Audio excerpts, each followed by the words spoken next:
Before we get into the story, we need to thank our sponsors.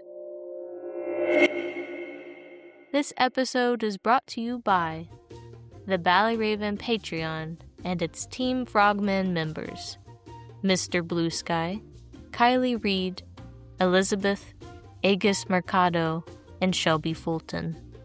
Without our Ballyraven cryptid wildlife protection agents, we wouldn't be able to make these episodes.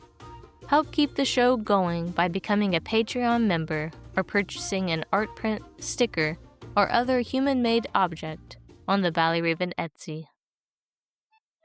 Are you interested in becoming a scuba diver and having your own adventures? Our sponsor, Constellation Dive Group, has you covered. They offer diver training from beginner, recreational classes to professional, as well as numerous dive specialties like wreck diving and enriched air diving. They also lead guided dives all over the eastern seaboard.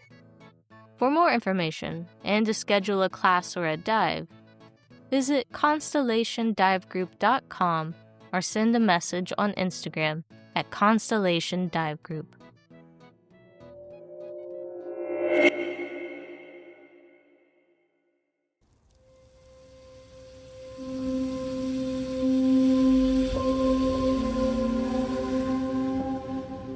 Imagine you take a trip to southern France to tour a cave. You're given a flashlight, and as you cautiously walk down the steep, uneven pathway, you pass by incredible drawings of creatures you're not familiar with. Deeper down you go, your light casting shadows, bringing the dark drawings and their often overlapping, bulky bodies to life. Then, on the wall to your left, you see something that causes you to catch your breath.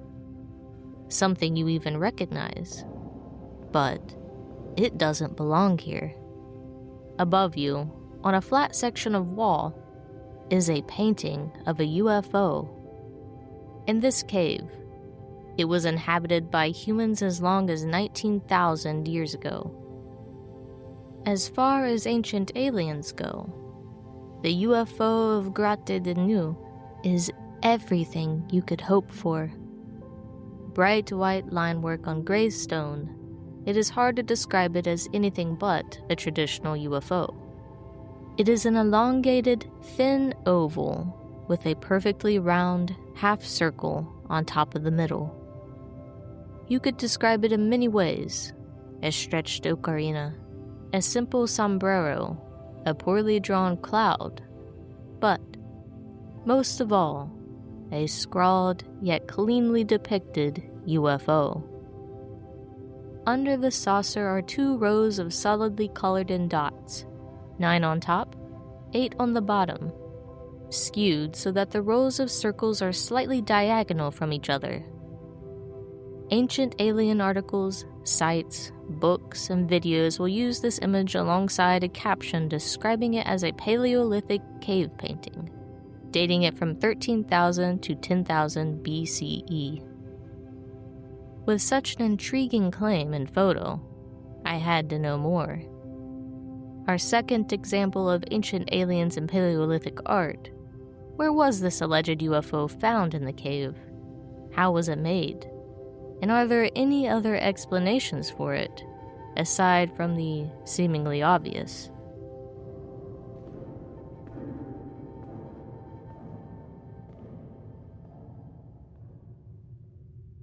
One of the few remaining publicly accessible caves containing Paleolithic art, Niaux Cave is filled with children's handprints and spaghetti tracks, footprints, and drawings of animals, horses, ibexes, and bison.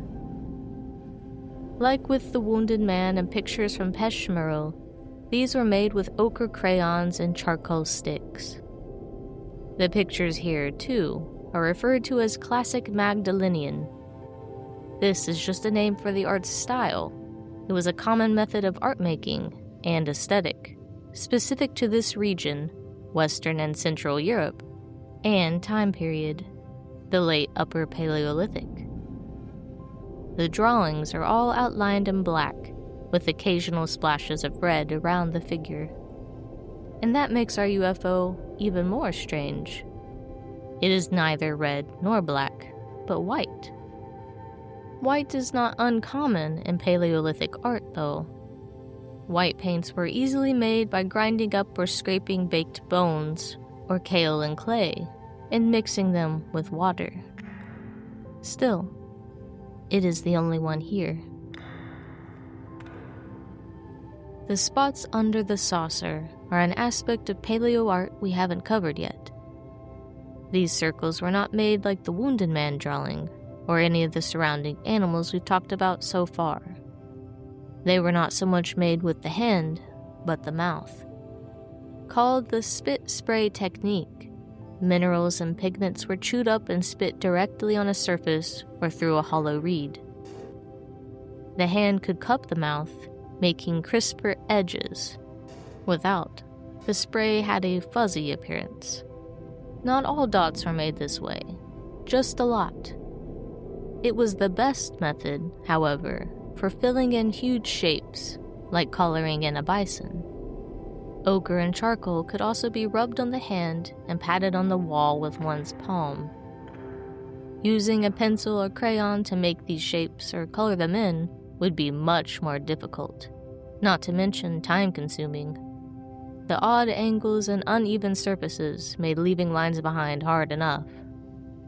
Called stippling in art, it can give animals a hairy texture, denote a darker part of the body, and can also be purely decorative. Spotted horses are common in cave art. They are depicted with larger, more spread out dots, as their coats were probably actually like in real life. Dots have also been used alongside drawings of wounded animals or people, signifying pools or drops of red blood. There are also several cases, including one in Niaux Cave, of stand-alone spots. Single, straight lines, rows, gentle curves, dramatic swoops, and ones that dot more abstract, chaotic shapes. These are hypothesized to be trails of blood, left by a fleeing target, like a speared bison.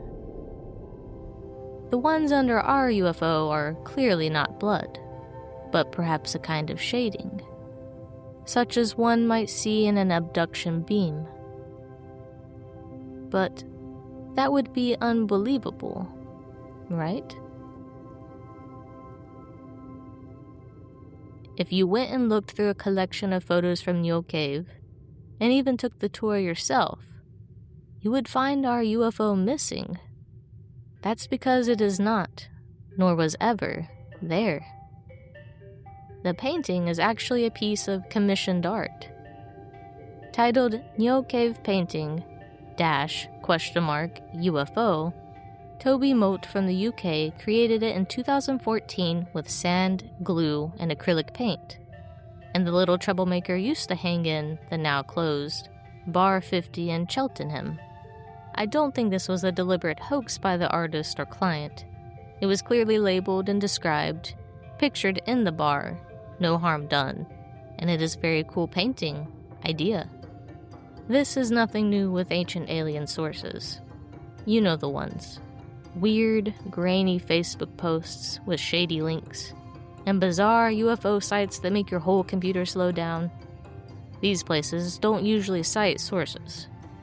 And, well, they don't use a lot of real information or images, especially since AI became a thing. While a brief Google could have cleared this up, it was instead posted and listed as legitimate prehistoric art from Niaux Cave, used as proof of early alien visitation.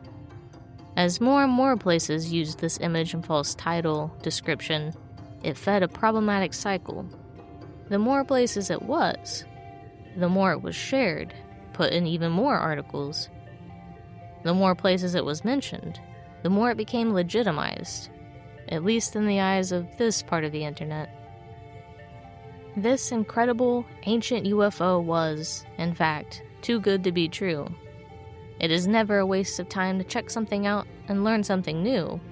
So, despite this ancient alien being a fraud, I hope you enjoyed our visit to another cave and learning about how they made art in them nonetheless.